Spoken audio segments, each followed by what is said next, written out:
নমস্কাৰ বন্ধুসকল, মই ললিত কুমাৰ নাথ, আপোনালোকে চাইছে ফাৰ্মাৰ লাইফ আছাম।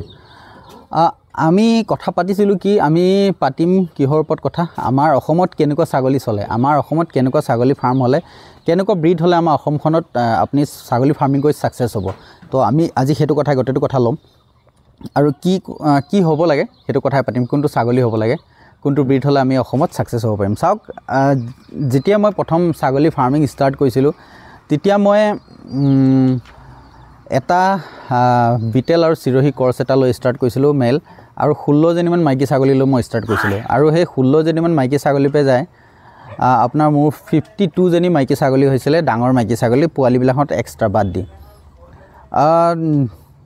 1.5 বছৰ 2 বছৰ ভিতৰত। তাৰপিছত 2019ত মই ট্ৰেডিঙত নামিলোঁ। অসমত গাড়ী হিচাপত ছাগলী আনি পেলাই বেচা, ইউটিউবৰ লগতে ইউটিউবো চলোৱা মই চাগে প্ৰথম মানুহ। 2019 চনৰ মাৰ্চ মাহৰ 5 তাৰিখে মই প্ৰথম গাড়ীখন আনিছিলোঁ, ছাগলী গাড়ী। 2019 চনৰ মাৰ্চ মাহৰ 5 তাৰিখে। তো সেইদিনাখনৰ পৰা ষ্টাৰ্টিং কৰিছিলোঁ। মই তেতিয়া প্ৰথম কিহত কাম কৰিছিলোঁ, বিটেলত কাম কৰিছিলোঁ। আৰু মানে আমি শুনো কি বিটেলৰ ওপৰতে, মানে বিটেলে ভাল ছাগলী, বিটেলতকৈ ভাল ছাগলী নাই, বিটেল বহুত ডাঙৰ ছাগলী, সেইটোৰ ওপৰতে আমি সেইখিনি কথাই শুনিছিলোঁ। আৰু দেখিবলৈও ভাল বিটেল ছাগলীটো, তাত আনিছিলোঁ মই বহুত বেছি, আৰু 50টা 60টা সেনেকৈ 70টালৈকে সেনেকৈ আনি মই ছাগলী ৰাখিছিলোঁ। ঠিক আছে, বেচিছিলোঁ, মানুহবিলাকো দিছিলোঁ। লাহে লাহে যেতিয়া সময় গ'ল, মানুহবিলাকৰ ফাৰ্ম হ'ল, মাৰ্কেটখনৰ কথা হ'ল, মাৰ্কেটটো ধৰিব সময় হ'ল, তেতিয়া কিছুমান বস্তু মই বুজি পালোঁ, মই গম পালোঁ। আচলতে আমাৰ অসমত কোনটো ব্ৰিড ভালকৈ চলিব, কোনটো ব্ৰিড আমাৰ অসমীয়া মানুহৰ কাৰণে, আমাৰ অসমৰ জনসাধাৰণে বা আমাৰ অসমীয়া বেপাৰীখিনিয়ে কোনটো ব্ৰিড বিচাৰে। ঠিক আছে, আমাৰ অসমৰ যিখিনি কনজিউমাৰ, যোনখিনি মাংস খায়, সেইখিনি কোনটো ব্ৰিড বিচাৰে, কোনটো ব্ৰিড সিহঁতে ভাল পায়, সেই কথাটো বুজি পাওঁতে টাইম লাগিলে। তো আজিৰ তাৰিখত মই যদি আপোনালোকক ক'ব বিচাৰোঁ, আপুনি যদি অসমত গড ফাৰ্মিং কৰিবলৈ চলোঁ বুলি ভাবে, তেতিয়াহ'লে আপুনি ইয়াতো F1, একদম ট'টেলি F1, পৰাপক্ষত বিটেল বুলি নকওঁ মই, পৰাপক্ষত চিৰহী F1 দি পেলাই আপোনালোকে গোটেই ফাৰ্মখন F1, চিৰহী F1, মেলটো F1, ফিমেলবিলাকো F1, গোটেইটো চিৰহীয়ে হওক। ঠিক আছে, কাৰণ কিহৰ কাৰণে, চিৰহী পোৱালিটো বিটেলৰ পোৱালিটোৰ যিটো F1 পোৱালি ওলাব, সেই পোৱালিটোৰ কাণটো ওলাব চিৰহীটোৰ সমান, সেই পোৱালিটোৰ কাণটো ওলাব চিৰহীটোৰ সমান। আৰু চিৰহীটোৰ যিটো F1 পোৱালিটোৰ কাণ ওলাব, আমাৰ লোকেলৰ ব্লেক বেংগল যিটো হয়, ব্লেক বেংগলৰ সৈতে সমান, তাতকৈ অলপমান শ্লাইড 1 ইঞ্চিমান বেছি হ'ব। ঠিক আছে, তো সেইটো মানে লোকেলৰ নিচিনাকৈ পৰি যায়, কিন্তু ৱেটটো খুব ধুনীয়া হয়, মোৰ ঠাইত এজনী আছে, মই আপোনালোকক দেখাম, চিৰহী F1, আপোনালোকে দেখিলে গম পাই যাব, চিৰহী F1 মোৰ ঠাইত আছে এজনী। তো এইজনী চাওক, এইজনী আপোনালোকক দেখাই দিছোঁ মই, এইজনী চাওক, এইজনী বগা কাৰণে ফটোটো ধৰিব পৰা নাই চাগে, এইজনী। আৰু এইজনী এতিয়া বডি ৱেইট, তাই সম্পূৰ্ণ ফুল প্ৰেগনেণ্ট হয়, বৰটোৰ সৈতে প্ৰেগনেণ্ট হৈ আছে, বৰ মেলটোৰ সৈতে। আৰু এই এতিয়া বৰ্তমান বডি ৱেইট 45 to 50 কেজিৰ ভিতৰত এনেকুৱা বডি ৱেইট আছে, 45 to 50 কেজিৰ ভিতৰত বডি ৱেইট আছে। আৰু এবাৰ এই তৃতীয় টাইম প্ৰেগনেণ্ট হয়, 3rd টাইম প্ৰেগনেণ্ট হয় তাই। ঠিক আছে, তো সেইটো মানে কি হয়, সেইটো ব্ৰিডে চবতকৈ মই বেষ্ট বুলি কওঁ, মানে চিৰহী আৰু আমাৰ লোকেলৰ F1টো চবতকৈ বেষ্ট। যদি আপুনি F1ৰ ওপৰত কাম কৰোঁ বুলি ভাবে, বা আপোনাৰ যদি মানে ধৰক যিমানটো ক্ষমতা সেইটো হিচাপে আপুনি যদি কাম চলাওঁ বুলি ভাবে, সেইটোৱে বেষ্ট। তাৰপিছত নেক্সট যদি আপুনি কয় বোলে নাই, মই ধৰক বেলেগ এটা ব্ৰিডত কাম কৰোঁ, তেতিয়াহ'লে আপোনালোকে আৰু তাতকৈ ভাল ব্ৰিড এটা ল'ব পাৰে, বাৰবাৰীটো যদি আপুনি কৰ্চ কৰি পেলাই ফাৰ্ম কৰোঁ বুলি ভাবে, তেতিয়াহ'লে আপুনি বাৰবাৰীত ছাকচেছ হ'ব নোৱাৰিব। বাৰবাৰী কৰ্চ নকৰাকৈ অনলি বাৰবাৰী ব্ৰিডিং কৰিব লাগিব আপুনি, বাৰবাৰী মেল, বাৰবাৰী ফিমেল, গোটেইটো বাৰবাৰী হ'ব লাগিব, তেতিয়াহে আপুনি বাৰবাৰীৰ পৰা ৰিজাল্ট পাব। ঠিক আছে, বাৰবাৰীৰ পৰা ৰিজাল্ট পাব, আৰু খুবেই ধুনীয়া ৰিজাল্ট পাব, বহুত ধুনীয়া ৰিজাল্ট পাব, বহুত ধুনীয়া মাৰ্কেট পাব। ঈদৰ কাৰণে ৰেডি কৰক, বাৰবাৰী ছাগলী খুব ধুনীয়া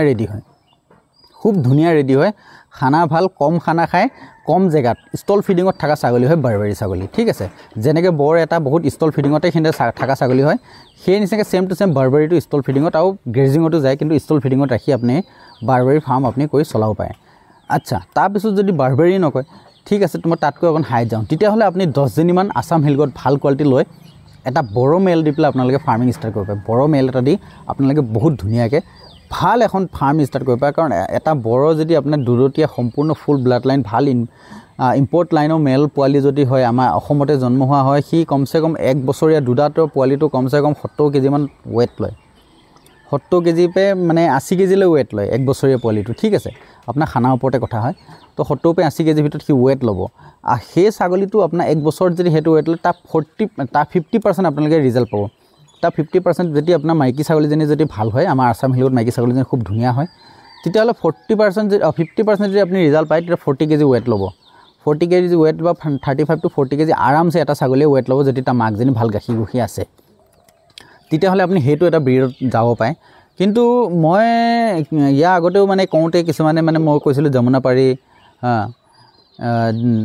ওপৰত কথা কৈছিলোঁ মই যমুনাপাৰীটো মই ভাল নাপাওঁ অৱশ্যে আমাৰ অসমত এতিয়া মিল্কিং গট যমুনাপাৰীটো মিল্কিং গট হয়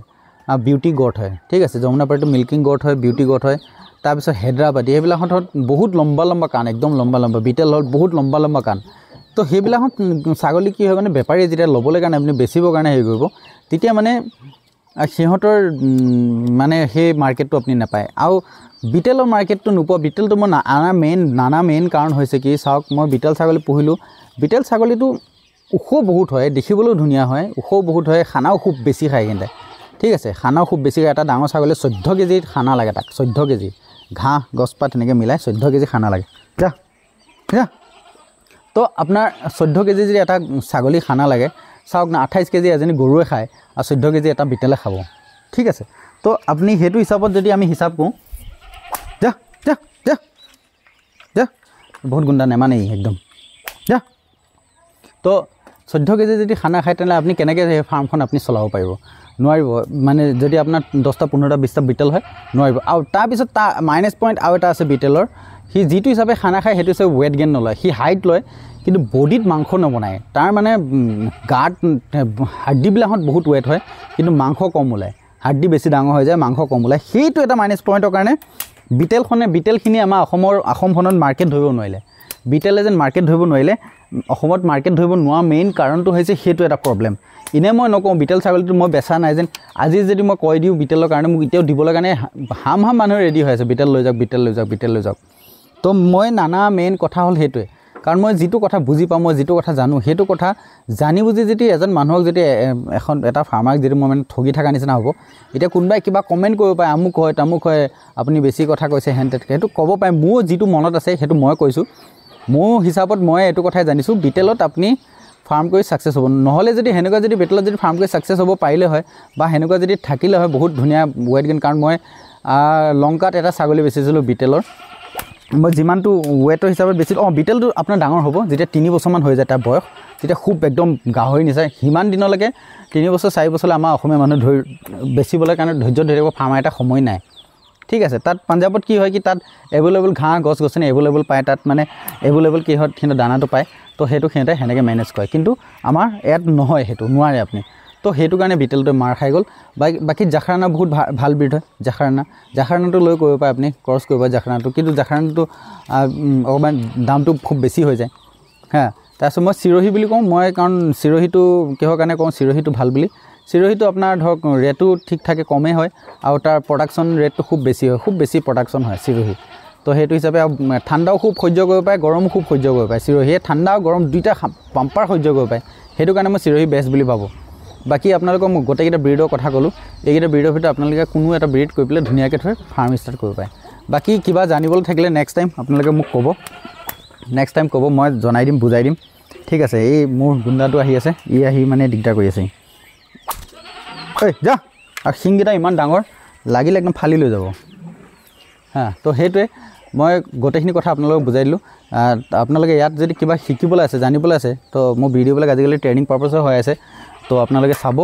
তাত বহুতখিনি কথা নাজানা কথা কিছুমান জানিব পাৰিব বাকী ভিডিঅ'টো চাবৰ বাবে ধন্যবাদ thank you all the best জয় হিন্দ জয় ভাৰত